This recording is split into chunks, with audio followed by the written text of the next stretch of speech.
嗨，大家好，这里是 Eric 的电台，我是 Eric。今天我们要来讲一个大家比较感兴趣的话题。我相信这个问题不光广大的男同胞非常关心，而且女同胞们也非常在意，那就是健身究竟会让男性的那方面更厉害，还是更不行？在开始探讨这个问题之前，先把你们认为的答案打在公屏上，大家一起来讨论讨论。认为更行的打伪，认为更不行的打伪。这个只要学过历史的小伙伴们都知道，早在古希腊时期，男性的体格和肌肉就承载着力量和阳刚之美。这一点从这个希腊神话中众神被塑造的形象就能窥探出个一二。不论是宙斯波塞冬，还是阿卡琉斯等等等等，都是以高大威猛的这个肌肉男形象呈现在我们的面前。然而现如今人群中居然出现了唱衰肌肉男说肌肉男在那方面不行的论调，这无异于给各路天兵天将们打上了伪的标签虽然我自己也健身多年但是如果站在这个公正客观的角度来讲的话，某些健身习惯和方法确实可能让你越来越不行。但是还没说完绝大多数情况下，只要掌握了正确的健身方法，那只会让你越战越勇，从等着硬到硬着等，让你重回生龙活虎的高中时光这一点我会在这个视频后面具体讲到，大家一定要看完。至于为什么我说有的健身方法习惯可能导致你越来越伪呢？我们一一来看。首当其冲的便是这个训练过度。健身的小伙伴可能都知道要想肌肉和力量变得更强更大高强度的抗阻力训练肯定是必不可少的，甚至是最主要的方式。抗阻力训练也就是说我们常见的这个哑铃杠铃和固定器械等等这些重量训练，这样才能不断的这个撕裂和重建肌纤维，而重建后的肌纤维就会比原先更加粗壮有力。通常情况下，修复和重建需要长达几十个小时才能得以完成，具体的这个时长会因这个具体的训练内容和因人的不同而有所差异。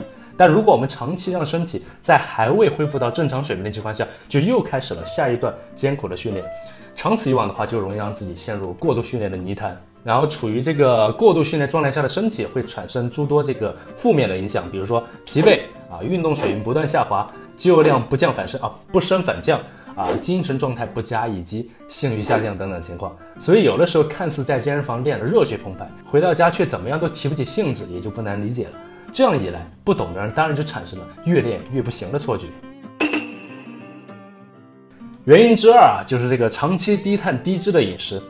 低碳低脂饮食作为某些健美选手备赛后期采用的这个饮食手段，被很多人照搬拿来作为长期的饮食方案，以达到减脂的目的。不能否认的是，在减脂方面它确实有不错的作用，但是这也会衍生出其他的问题来。首先就是这个碳水化合物作为人体最主要的能量来源，如果长期供给不足的话，就容易造成情绪不稳定和容易疲惫的情况。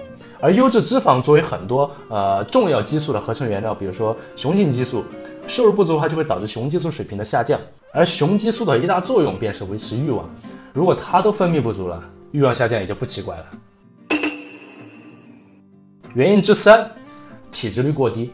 体脂率如果你接触健身，我相信这是一个经常出现在你耳边的名词，指的是脂肪所占体重的比例。过高的体脂率，比如说男性30朝上除了看起来珠圆玉润以外，还可能导致雄激素水平的降低。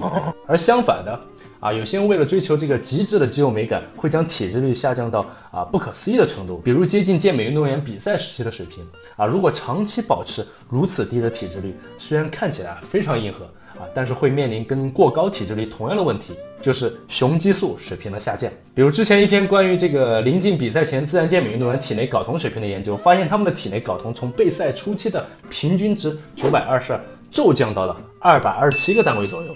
227大概是什么样的一个概念？来，我们直接看这张图。也就是说这睾酮含量还不如一个70、80岁的大爷。你说这还怎么玩？恐怕旁边就算躺了个维密你也就整晚想着怎么跟他聊聊诗词歌赋、天文地理了。把鞋脱了，丝袜也脱了。当你赤脚踩在地板上时，就不会有静电了。你是物理老师还是地理老师？都会一些。所以长期保持这个极低的体脂率，也可能会导致欲望的减退。之前视频我提到过，男性最好将体脂率控制在10到15左右，是个比较理想的区间。话说你们体脂率多少？发到公屏给大家参考一下。原因之四就是这个外源性雄激素。外源性雄激素是什么呢？就是平时我们所说的类固醇之类的药物很多职业健美选手为了追求更大的体格，就会选择这个类固醇的帮助。但是这类外源性雄激素会削弱男性本身制造雄激素的能力，因为当大量的这个类固醇进入到我们体内之后，会让身体误认为睾酮产量实在太高了，就会命令这个蛋总让他消极怠工，或者干脆放几天假出去玩玩。之前还卖力工作的蛋总就开始磨洋工，甚至不惜让自己变小。即使停用了药物，如果没有做好一些恢复手段的话，也是极有可能造成功能的永久性减退。这个情况就比较狗血了，那还是就趁早分了吧。看到这儿，是不是就突然想减卡造粉了？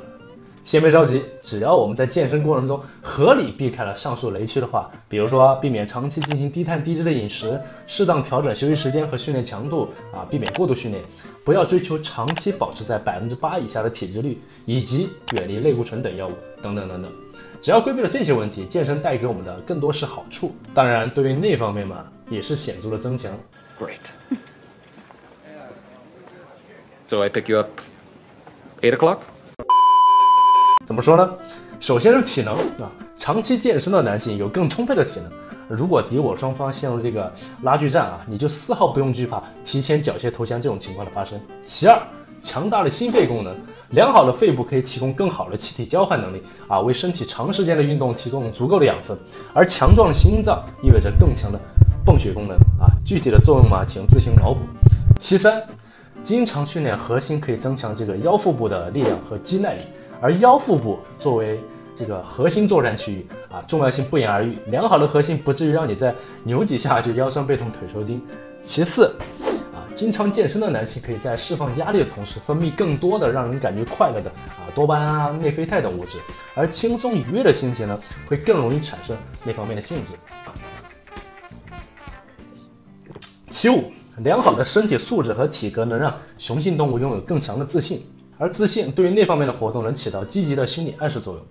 其六，长期如果保持规律训练的这个成年男性，可以让体内的雄性激素保持在更高的水平这个我们刚才讲到过，雄激素除了是增肌减脂最重要的幕后推手之外，也是提高那方面能力的关键所在。第七点，绝对力量的增强健身的一大作用就是增强力量，而随着这个力量的不断提高，就能解锁更多的知识和隐藏关卡视频到这儿，我想问一下，还有哪些朋友坚持看到这儿？举个手给我看看。那么恭喜你们，我再额外传授你们2招。心法第一式，老树盘根。